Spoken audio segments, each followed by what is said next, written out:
नमस्ते दोस्तों, स्वागत है आपका हमारे अपने चैनल प्रियंकाज माइंड स्फीयर पर। आज हम बात करने वाले हैं बीएड फर्स्ट ईयर के सेकेंड सेमेस्टर के पहले कोर कोर्स के बारे में, वो भी डिटेल में। तो अगर आप बीएड स्टूडेंट हैं तो ये वीडियो आपके लिए बहुत इम्पोर्टेंट होने वाली है।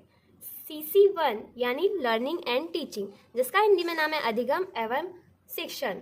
सब्जेक्ट का जो मेन उद्देश्य है वो है कि हम एक अच्छे टीचर बनने के लिए लर्निंग और टीचिंग के मूल कॉन्सेप्ट्स को समझे। ये सब्जेक्ट हमें सिखाता है कि लर्निंग का प्रोसेस कैसे होता है, स्टूडेंट्स कैसे सीखते हैं और हमें उन्हें कैसे पढ़ाना चाहिए। बात करते हैं इकाई 1 यानी कि यूनिट 1, जिसका नाम है अधिगम के सैद्धांतिक परिप्रेक्ष्य। इसमें फर्स्ट टॉपिक है अधिगम के विषय में अंतर्निहित ज्ञान एवं विश्वास, स्पष्टीकरण, गलत अवधारणाएं। सेकेंड है मानव अधिगम के परिप्रेक्ष्य, व्यवहारवादी संक्षिप्त अनुबंधन प्रतिमान, ज्ञानात्मक सूचना प्रसंस्करण, मानवतावाद, सामाजिक रचनात्मक, कुछ प्रमुख विचारकों स्किनर, पियाजे, रोजर्स एवं वाइगोट्स्की की रूपरेखा। थर्ड टॉपिक है सिद्धांतों एवं अवधारणाओं के परिप्रेक्ष्य और विभिन्न शिक्षण स्थिति में उनकी प्रयोज्यता। सेकेंड यूनिट है अधिगम में अधिगमकर्ता की भूमिका, विभिन्न शिक्षण स्थितियों में अधिगमकर्ता की भूमिका विभिन्न सैद्धांतिक परिप्रेक्ष्य के अनुरूप। सेकेंड है विभिन्न शिक्षण अधिगम परिस्थितियों में शिक्षक की भूमिका।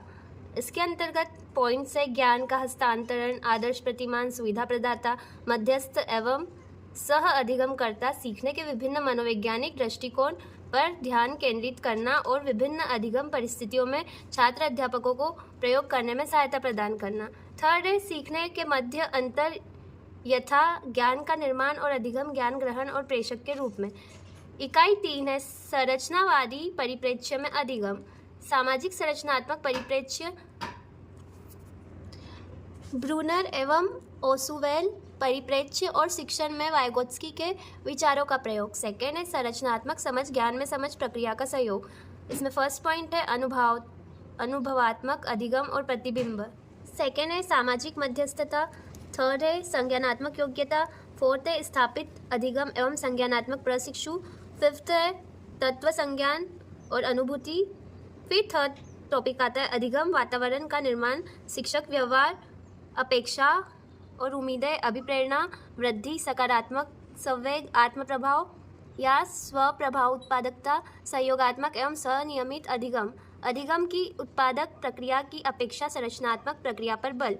फिर फोर्थ टॉपिक है प्रासंगिक अधिगम की समझ के लिए अधिगमकर्ता, उन्मुखीकरण एवं निहितार्थ एवं स्वनियमित प्रक्रिया और उपयुक्त कक्ष अभ्यास। फिर फोर्थ यूनिट है अधिगमकर्ता के मध्य वैयक्तिक भिन्नता। इसमें फर्स्ट टॉपिक है मनोवैज्ञानिक गुणों की आयामिक विभिन्नता, संज्ञानात्मक योग्यता, अभिरुचि, अभिवृत्ति, सृजनात्मकता, व्यक्तित्व मूल्य। सेकेंड है गार्डनर के बहु बुद्धि सिद्धांत के संदर्भ में अधिगमकर्ता की समझ, बुद्धि एवं भावनात्मक बुद्धि की बदलती अवधारणाओं के प्रकाश में शिक्षण अधिगम हेतु निहितार्थ। थर्ड टॉपिक है अधिगमकर्ता आधारित अधिगम शैली में विभिन्नता।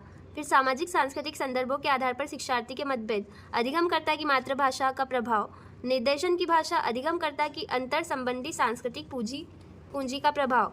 फिर आता है संज्ञानात्मक योग्यताओं के विस्तार पर आधारित विभिन्नता की समझ, अधिगम की कठिनाइयाँ, धीमी गति से सीखने वाला एवं वाक विकार, बौद्धिक अक्षमता, बौद्धिक प्रतिभाशाली, कमी के बजाय अंतर के आधार पर व्यक्तिगत भिन्नता की आवश्यकताओं को पूरा करने का निहितार्थ। अब बात करते हैं इंग्लिश मीडियम के सिलेबस की। लर्निंग एंड टीचिंग आपके CC1 सब्जेक्ट का नाम है, ठीक है। फिर इसमें यूनिट 1 है theoretical perspectives on learning, implicate knowledge and beliefs about learning, demystifying misconceptions. Okay, perspectives on human learning, behaviorist conditioning. एक काम करो, इसका ना आप लोग स्क्रीनशॉट कैप्चर कर लो, क्योंकि हमको डिटेल में सिलेबस डिस्कस करना है।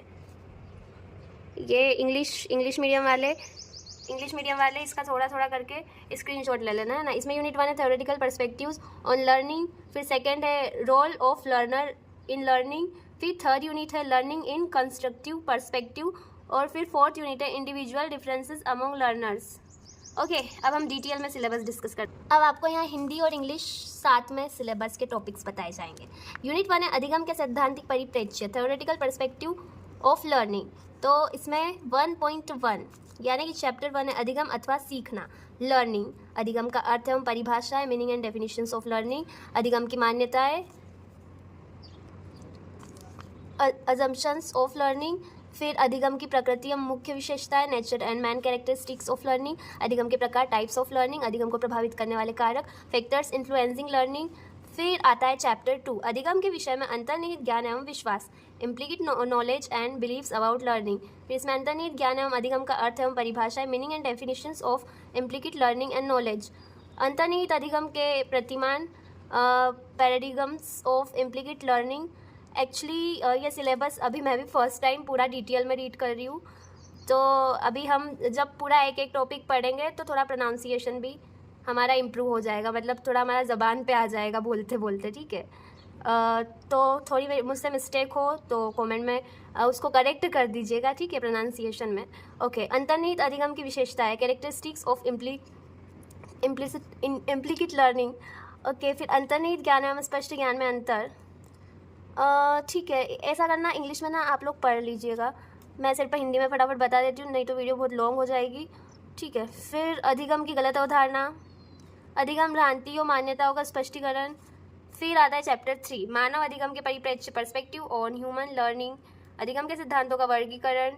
फिर चैप्टर 4 है व्यवहारवादी अधिगम सिद्धांत, बिहेवियरिस्टिक थ्योरीज ऑफ लर्निंग। व्यवहारवाद के सिद्धांत, प्रिंसिपल, व्यवहारवाद एवं मानव अधिगम का संबंध। थार्नडाइक का उद्दीपन अनुक्रिया सिद्धांत। स्कीनर का क्रिया प्रसूत अनुकूलन सिद्धांत। पावलोव का शास्त्रीय अनुबंधन का सिद्धांत।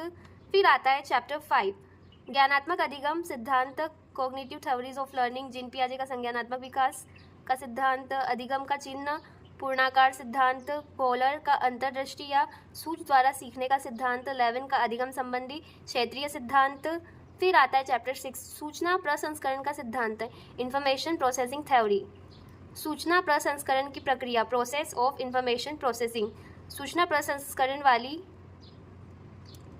प्रणाली, सूचना प्रसंस्करण प्रणाली, ठीक है। फिर आता है चैप्टर 7 मानवतावाद, ह्यूमनिज्म। फिर आता है कार्ल रोजर्स का अनुभवजन्य अधिगम सिद्धांत, Carl Rogers theory of experiential learning. फिर चैप्टर 8 सामाजिक रचनात्मक दृष्टिकोण, सोशल कंस्ट्रक्टिव अप्रोच, सामाजिक रचनावाद की मान्यता है, वाइगोत्स्की के संज्ञानात्मक विकास का सिद्धांत, ठीक है। फिर अब आती है यूनिट 2 अधिगम में अधिगमकर्ता की भूमिका, role of learner in learning. इसमें चैप्टर 1 है यूनिट 2 का शिक्षण, टीचिंग। जो यूनिट 1 थी उसमें हमने लर्निंग और थ्योरीज पढ़ी थी, अब इसमें टीचिंग के बारे में पढ़ेंगे, है ना। शिक्षण का अर्थ एवं परिभाषाएं, विशेषताएं, कार्य, आवश्यकताएं, शिक्षण एवं शिक्षा में अंतर, शिक्षण के सामान्य सिद्धांत। फिर आता है चैप्टर 2 अधिगम में अधिगमकर्ता, लर्नर इन लर्निंग। अधिगम के लिए अधिगमकर्ता की पहचान, अधिगमकर्ता की भूमिका, एक आदर्श शिक्षक, एन आइडियल टीचर, एक आदर्श शिक्षक के गुण, शिक्षण एवं अधिगम परिस्थितियों में शिक्षक की भूमिका, ज्ञान का हस्तांतरण, शिक्षक एक मध्यस्थ की भूमिका, शिक्षक छात्र के लिए आदर्श प्रतिमान, एक सुविधा प्रदाता के रूप में शिक्षक की भूमिका, शिक्षक एक सह अधिगमकर्ता, शिक्षक की अन्य भूमिकाएं। फिर आता है चैप्टर 4, ये था चैप्टर 1 यूनिट 2 का, ये चैप्टर 2, चैप्टर 3।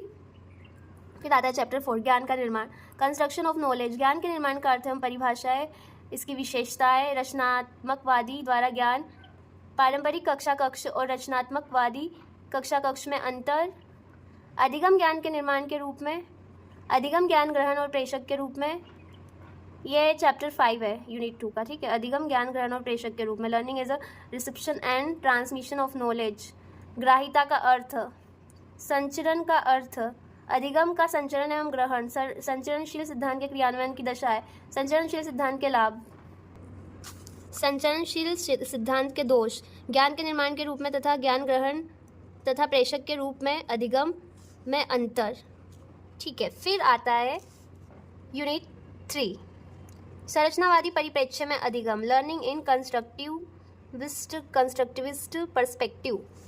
फिर इसमें यूनिट 3 का चैप्टर 1 है सामाजिक रचनात्मक दृष्टिकोण, सोशल कंस्ट्रक्टिव अप्रोच।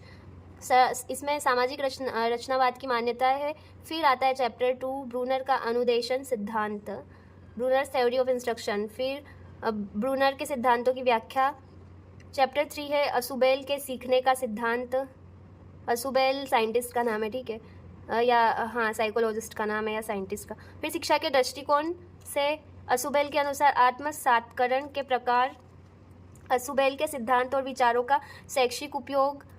फिर चैप्टर 4 है वाइगोत्स्की के संज्ञानात्मक विकास का सिद्धांत, वाइगोत्स्की के सिद्धांत के प्रमुख शैक्षिक निहितार्थ, महत्व। फिर आता है चैप्टर 5 ज्ञान के निर्माण में समझ की प्रक्रिया, understanding process in construction of knowledge, ज्ञान निर्माण के विभिन्न प्रत्यय, अनुभवात्मक अधिगम और उसका प्रभाव, सामाजिक माध्यम, संज्ञानात्मक योग्यता, स्थिर अधिगम और संज्ञानात्मक प्रशिक्षण, बहुसंज्ञान। फिर चैप्टर 6 से सुविधापूर्ण अधिगम वातावरण का निर्माण, क्रिएटिंग फैसिलिटेटिव लर्निंग इन्वायरमेंट, अधिगम वातावरण के प्रमुख घटक, अधिगम वातावरण के आवश्यक तत्व, सुविधापूर्ण अधिगम वातावरण के निर्माणकारी तत्व। फिर चैप्टर 7 है शिक्षक अभिवृत्ति, टीचर एटीट्यूड, अभिवृत्ति का अर्थ एवं परिभाषाएं, अभिवृत्तियों के लक्षण, अभिवृत्ति के विकास में अध्यापन की भूमिका, अपेक्षाएं, सहभागी या सहकारी अधिगम। काफ़ी सारे टॉपिक्स हैं इन यूनिट्स में, इसलिए अब सिलेबस पता चल गया हो तो पढ़ाई भी स्टार्ट कर देना सभी ने। फिर आता है यूनिट 4 अधिगमकर्ता के मध्य वैयक्तिक विभिन्नता, इंडिविजुअल डिफरेंसेस अमंग लर्नर्स। इसमें चैप्टर 1 है वैयक्तिक भिन्नता, इंडिविजुअल डिफरेंसेस। वैयक्तिक भिन्नता का अर्थ हम परिभाषा है, इसकी प्रकृति एवं विशेषताएं, वैयक्तिक विभिन्नताओं के प्रकार, कारण, इनके मापन की आवश्यकता, वैयक्तिक विभिन्नता का शिक्षा में महत्व। फिर आता है चैप्टर 2 मनोवैज्ञानिक गुणों में विभिन्नताओं के आयाम, dimensions of difference in psychological attributes, संज्ञानात्मक योग्यता, अभिरुचि, अभिक्षमता, सृजनात्मकता, व्यक्तित्व, मूल्यों के सामान्य स्रोत। फिर आता है चैप्टर 3 में बुद्धि का अर्थ एवं परिभाषा है, बुद्धि का स्वरूप, इसकी विशेषताएं, प्रकार, सामाजिक बुद्धि, सावैंगिक बुद्धि, आध्यात्मिक बुद्धि, बुद्धि के सिद्धांत, गार्डनर का बहुबुद्धि सिद्धांत। फिर आता है चैप्टर 4 अधिगम शैली या लर्निंग स्टाइल्स, अधिगम शैलियों का अर्थ एवं परिभाषाएं, अधिगम शैलियों के प्रकार, अधिगम शैली एवं शिक्षा, अधिगम शैलियों के विभिन्न मॉडल, शैक्षिक निहितार्थ। फिर आता है चैप्टर 5 सामाजिक सांस्कृतिक संदर्भों के आधार पर अधिगमकर्ताओं में भिन्नता, differences in learners based on socio culture context, संज्ञानात्मक विकास में सामाजिक भिन्नता। फिर संज्ञानात्मक विकास में सांस्कृतिक भिन्नता, अधिगमकर्ता की गृह भाषा और अनुदेशन की भाषाओं का प्रभाव, अधिगमकर्ताओं के विभिन्न सांस्कृतिक मूल्यों का प्रभाव। फिर आता है चैप्टर 6 संज्ञानात्मक क्षमताओं के आधार पर अंतर की समझ, understanding differences based on a range of cognitive abilities, अधिगम योग्य बालक, मंद सीखने वाले स्लो लर्नर्स, चैप्टर 7 है ये, ठीक है। मंद अधिगम का अर्थ एवं परिभाषा, मंद सीखने वालों की विशेषताएं, मंद सीखने वालों की शिक्षा। फिर वाक विकार और डिसलेक्सिक्स, ओके, वाक विकार का अर्थ एवं परिभाषा है। फिर चैप्टर 9 है मंद बुद्धि बालक, मेंटली रिटार्डेड चाइल्ड,